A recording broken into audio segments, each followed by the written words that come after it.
Hello doctors. UPPSC dental surgeon के answer की आने के बाद आपने अपने आंसर मिला लिए होंगे, लेकिन जो अगला स्टेप है इसमें करने के लिए कि जिस भी क्वेश्चन में आपको डाउट है उसमें हमको ऑब्जेक्शन भेजने हैं यूपीपीएससी को। इसके लिए उन्होंने एक अलग से नोटिस दिया है जो आपके सामने है। इसमें उन्होंने कुछ ज़रूरी बातें बताई हैं जो मैं आपको शेयर करना चाहता हूँ। पहली ये कि जो सामान्य अध्ययन लिखा हुआ है इसके ऑब्जेक्शन और डेंटल सर्जरी के ऑब्जेक्शन इसको आपको सेपरेटली भेजने हैं। पर क्योंकि जनरल स्टडीज़ के में कोई ऑब्जेक्शन दिख नहीं रहा है ऐसा सच, तो आप सिर्फ डेंटल सर्जरी के ही ऑब्जेक्शन भेजिएगा। दूसरी बात, जो लास्ट डेट है वो है 11 अक्टूबर 2023। जो भी आप ऑब्जेक्शन रेज करेंगे उसको एक लिफाफे में बंद करके इस एड्रेस पे भेजना है। परीक्षा नियंत्रक, अति गोपन 5 अनुभाग, उत्तर प्रदेश लोक सेवा आयोग। इसको आप डाक से या स्पीड पोस्ट से या हाथों हाथ भी आयोग में जमा करा सकते हैं। एक बार हम प्रारूप देख लेते हैं कि किस प्रारूप में या किस फॉर्मेट में हमको उसको तैयार करना है। तो इस प्रारूप में उन्होंने पहले लिखा है अभ्यर्थी का नाम, आपका नाम आ जाएगा, अनुक्रमांक मतलब रोल नंबर, परीक्षा का नाम, तो उसमें आप परीक्षा का नाम मेंशन करेंगे जो आपके एडमिट कार्ड में था, और विषय का नाम तो यहाँ आप सिर्फ डेंटल सर्जरी लिखेंगे क्योंकि आप जनरल स्टडीज़ के बारे में कोई ऑब्जेक्शन रेज नहीं कर रहे हैं और दोनों सेपरेट मांगे गए थे, इसलिए आप सिर्फ डेंटल सर्जरी लिखिएगा। प्रश्न पुस्तिका सीरीज, इसमें ABCD आएगा। बाद में क्रमांक संख्या, प्रश्न संख्या, ये सब मैं आपको अलग से एक एग्जाम्पल के रूप में बताऊंगा जो कि कुछ इस प्रकार रहेगा। हाँ, आखिरी में आपको यहाँ पे एक हस्ताक्षर और अपना नाम भी लिखना है। चलिए अब थोड़ा एग्जाम्पल को समझ लेते हैं।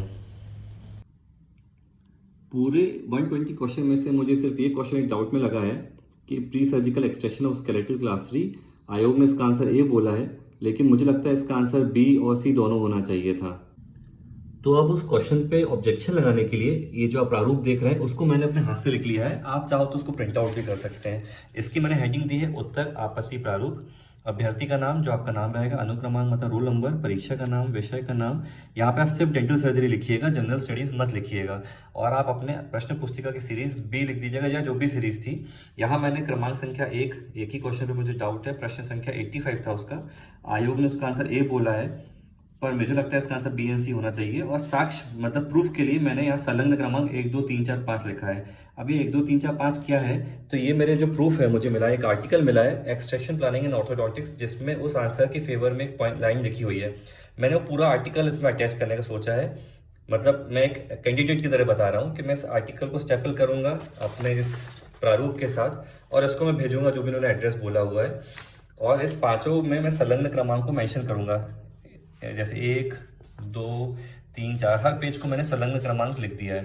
इसके बाद मुझे जिस पेज में अपना काम की चीज़ मिली थी मैंने उसको यहाँ लिख लिया है कि इसको गोला लगा लिया है, बल्कि कि the extraction of choice for camouflage is extraction of lower first premolar and upper second premolar.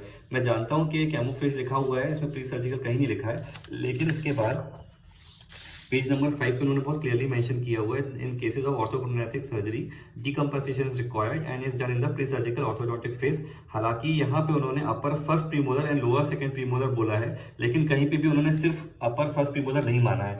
तो ये प्रूफ सफिशिएंट है लगाने के लिए। अगर आपके पास किसी बुक का पेज नंबर भी हो या बुक हो तो उस बुक का पहला पेज आप लगा सकते हैं। जैसे मैंने आर्टिकल का पहला पेज लगाया है, आप बुक का पहला पेज लगा सकते हैं। मान लीजिए जैसे प्रॉफिट है आपके पास, आप उसका फ्रंट पेज लगाएं जिसमें एडिशन क्लियर लिखा हो, और डायरेक्टली उस पेज को भी लगा सकते हैं जहां पे आपके पास आपका प्रूफ हो।